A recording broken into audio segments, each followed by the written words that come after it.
अस्सलामुअलैकुम स्टूडेंट्स, उम्मीद है आप खैरियत से होंगे। आज हम स्टडी करने जा रहे हैं ब्रायोफाइट्स। ब्रायोफाइट्स जो हैं ये नॉन वेस्कुलर प्लांट्स हैं और ऐसी जगहों पर पाए जाते हैं जहां पर पानी मौजूद हो या नमी मौजूद हो, इसलिए ब्रायोफाइट्स को एम्फीबियस प्लांट्स भी कहा जाता है क्योंकि इनको रिप्रोडक्शन करने के लिए पानी की ज़रूरत होती है। इनके 3 बड़े ग्रुप हैं, लिवरवर्ट्स, हॉर्नवर्ट्स एंड मॉसेस। आज हम इनका लाइफ साइकिल जो है वो स्टडी करेंगे। ये मेरे पास एक प्लांट है जो कि मेल गैमीटोफाइट कहलाता है। इनकी जो प्लांट बॉडी है इसे गैमीटोफाइट कहा जाता है।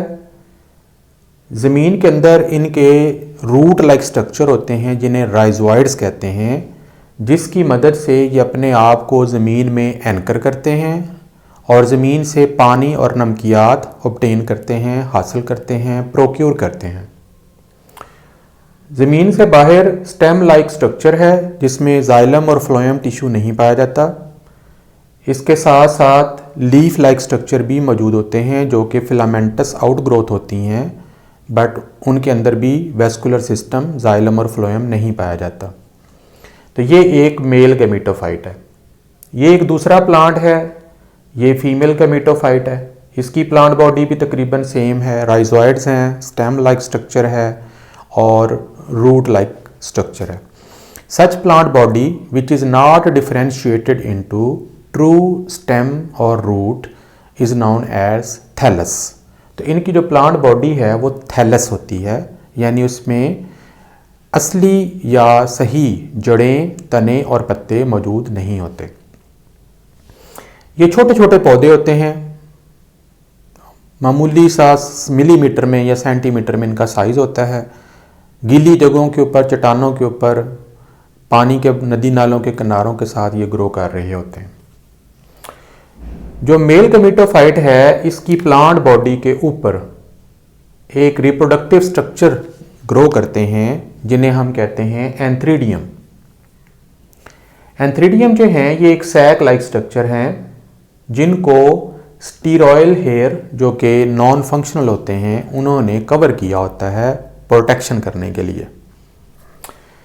ये जो एंथ्रीडियम सैक होते हैं इनके अंदर एंथीरोजोइड्स बनते हैं जो कि स्पर्म्स भी कहलाते हैं और इन्हें मेल गैमीटोफाइट भी या मेल गैमीट्स भी कहा जाता है।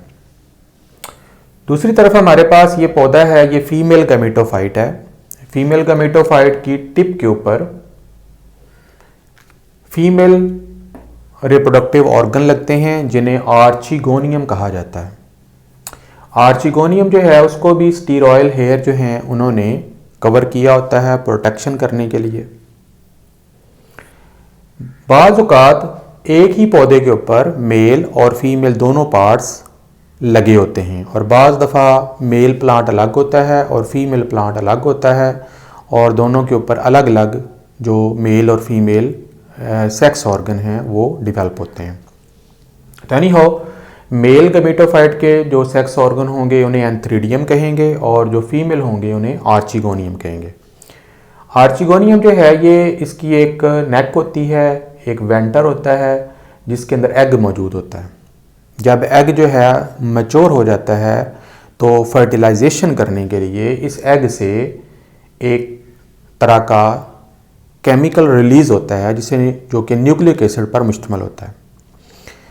ये जो केमिकल न्यूक्लिक एसिड पर मुश्तमिल होता है ये पानी के ज़रिए ट्रांसपोर्ट करता हुआ एंथीरोजोइड्स के ऊपर या एंथ्रीडियम के अंदर पहुंच जाता है और वहाँ पर एंथ्रीडियम की जो वॉल है वो रप्चर हो जाती है और उसमें से बहुत सारे एंथीरोजोइड जो हैं वो बाहर आ जाते हैं। हर एंथीरोजोइड जो है वो एक सेल पर मुश्तमिल होता है जिसके साथ एक फ्लैजेलम लगा होता है जिसकी मदद से वो पानी के अंदर मूव कर सकते हैं, ट्रैवल कर सकते हैं। तो under the stimulus of those chemicals, those nucleic acid, जो एंथीरोजोइड्स होते हैं वो स्विम करते हैं टुवर्ड्स एग और जैसे ही ये आर्चिगोनियम के अंदर एंटर होते हैं, यहाँ पर आप देखेंगे तो ये आर्चिगोनियम है, ये उसकी वेंटर है, ये उसकी नेक है। नेक्स्ट से जो है स्पर्मेटोजोइड एंथीरोजोइड एंटर होगा और आकर एग को फर्टिलाइज कर देगा।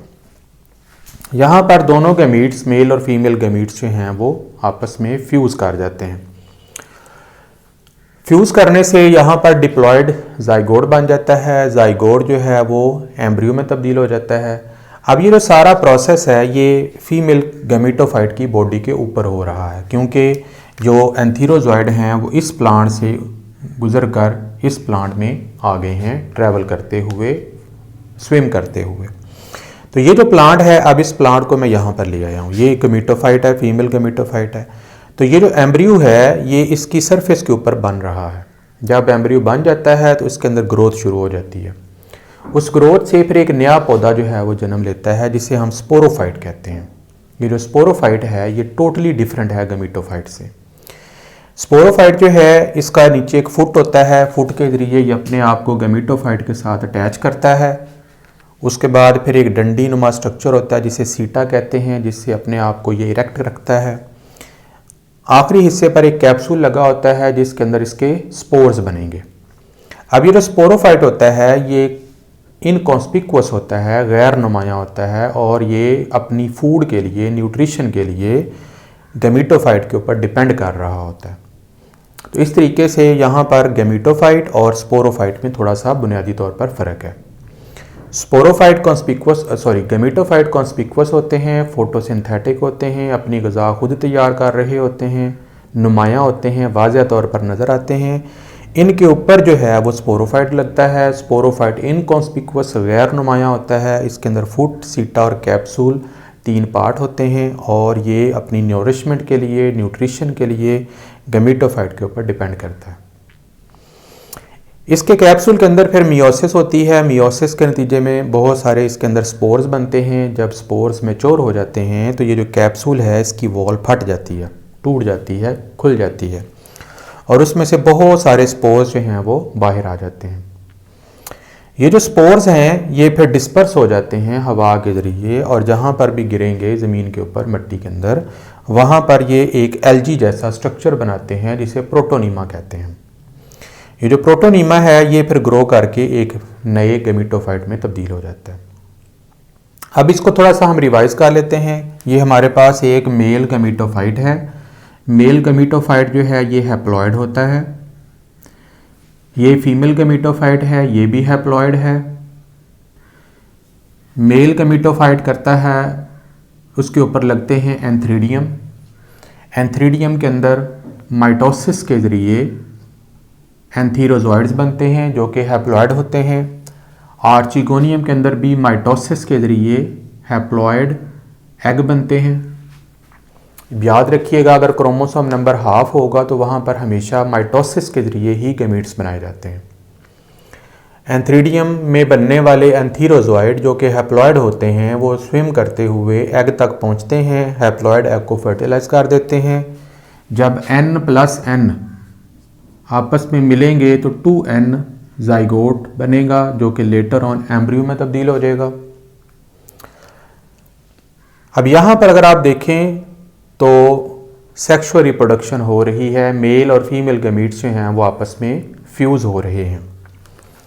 उसके बाद फिर ये जो स्पोरोफाइट होता है ये डिप्लॉयड होता है, 2n होता है। इसके अंदर फिर मियोसिस होती है।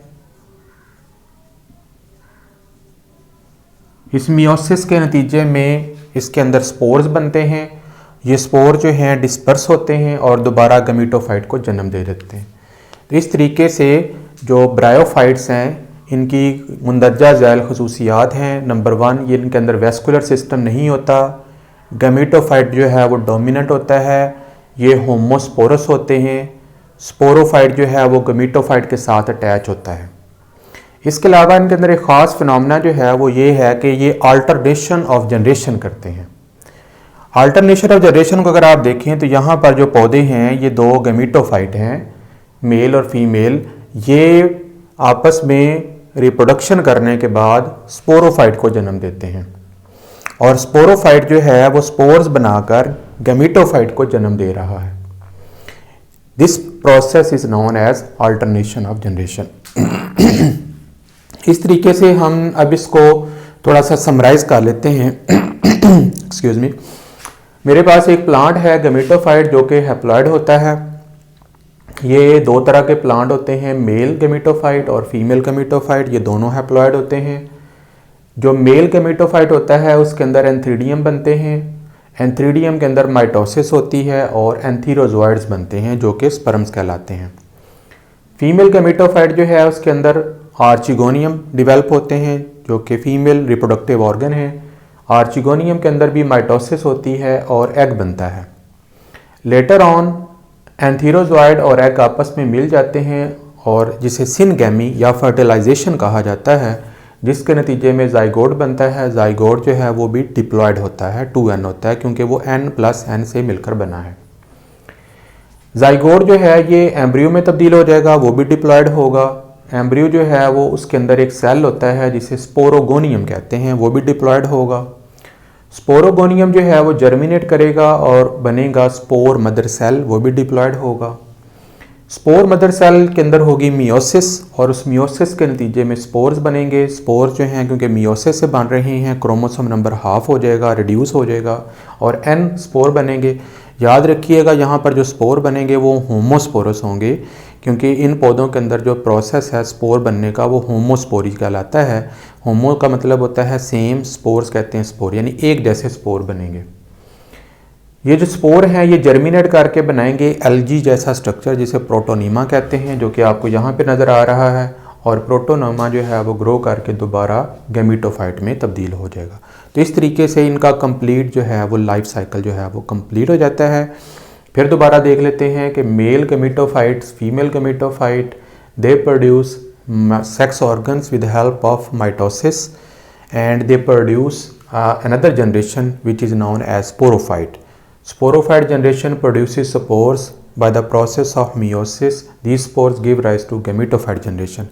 Gametophyte generation give rise to sporophyte generation and sporophyte generation give rise to gametophyte generation.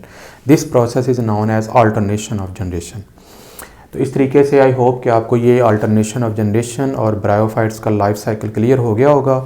तो see you in the next lecture. अगर आपको ये पसंद आए तो प्लीज़ लाइक करें, सब्सक्राइब करें, दोस्तों के साथ शेयर भी करें। अल्लाह हाफिज़।